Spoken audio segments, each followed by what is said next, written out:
추가 피해는 없었습니다. MBC 뉴스 조지영입니다. 오늘 아침 번잡한 서울 영등포에서 손님 기다리던 관광버스 뒷자리에 철근이 날아와 박힌 사실이 뒤늦게 확인됐습니다. 지금도 알 수 없는 일은 이 철근이 도대체 어디서 날아왔느냐는 겁니다. 유충환 기자입니다. 45인승 관광버스 안 맨 뒷좌석. 시멘트가 묻어있는 지름 2cm가량의 철근이 지붕을 뚫고 들어와 좌석 바로 위에까지 관통했습니다. 손님을 태우기 위해 서 있던 버스에 어디선가 철근이 날아든 겁니다. 갑자기 뭐가 쾅 하는 소리가 났는데 제가 히터를 켜고 있어갖고 소리가 그냥 돌 맞은 건 줄 알았어요. 당시 버스엔 승객 20여 명이 타고 있었지만 모두 앞쪽에 있어 다행히 다친 사람은 없었습니다. 버스기사 박모 씨는 오늘 오전 9시쯤 서울 영등포역 앞 삼거리에서 대기하고 있었는데 바로 옆 20층짜리 신축 복합상가 공사장에서 철근이 날아와 꽂혔다고 말했습니다.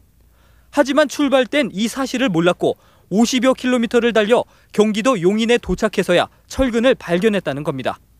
박 씨는 철근이 그대로 박힌 상태로 다시 돌아와 인근 공사업체에 항의했습니다.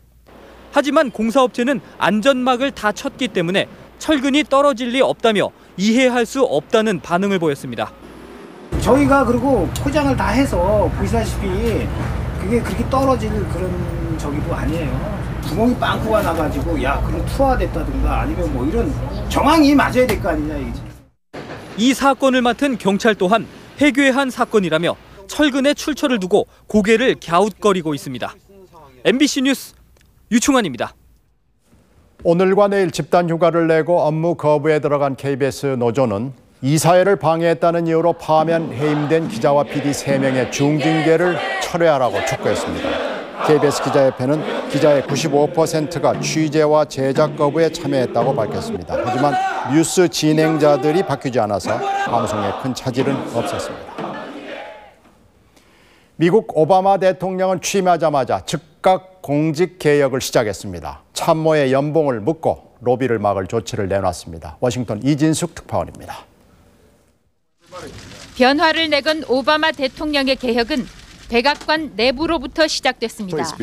오바마 대통령은 오늘 비서실장과 안보보좌관, 대변인 등 연봉 10만 달러 이상 고위 참모진들의 봉급을 현 수준에서 동결하겠다고 밝혔습니다.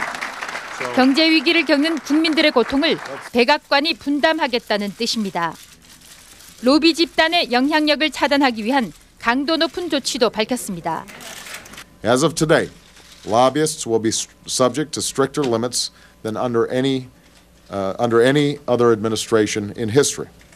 If you are a lobbyist entering my administration, you will not be able to work on matters you lobbied on. 공직자들은 또 금액과 종류를 막론하고 어떤 선물도 받을 수 없도록 했습니다. 부시 정부의 백악관이 비밀주의로 일관했다는 비판을 받은 것과 대조적으로 오바마 대통령은 정부 운영을 투명하게 하겠다는 뜻도 밝혔습니다.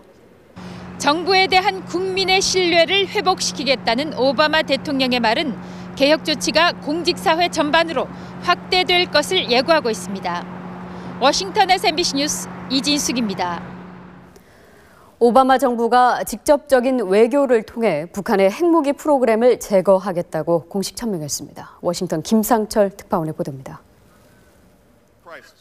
오바마 미국 대통령은 취임 연설에서 적대국과의 직접 협상 구상을 밝혔습니다. To those who cling to power through corruption and deceit and the silencing of dissent, know that you are on the wrong side of history, but that we will extend a hand if you are willing to unclench your fist.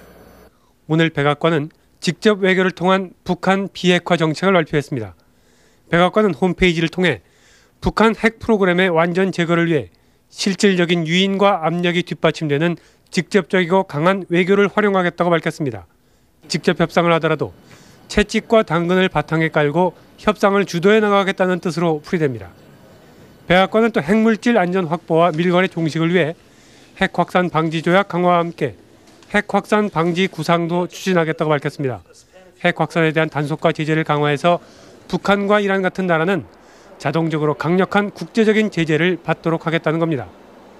표현이 부시 행정부와 조금 다르다곤 하지만 외교 소식통들은 오바마 행정부의 대북 정책 역시 근본적으로는 부시 때와 차이가 없다고 보고 있습니다. 정상회담을 통한 북미 관계 정상화보다는 북핵 문제 해결을 위한 육자회담 재개에 우선순위를 두게 될 거라는 예상입니다. 적어도 당분간 미국의 대북 정책에 큰 변화는 없을 걸로 보입니다. 워싱턴에서 MBC 뉴스 김상철입니다.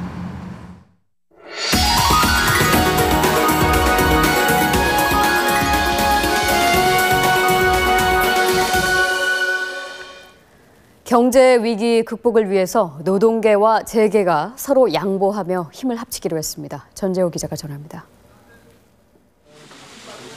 한국노총과 한국경영자총협회가 함께 손을 잡았습니다.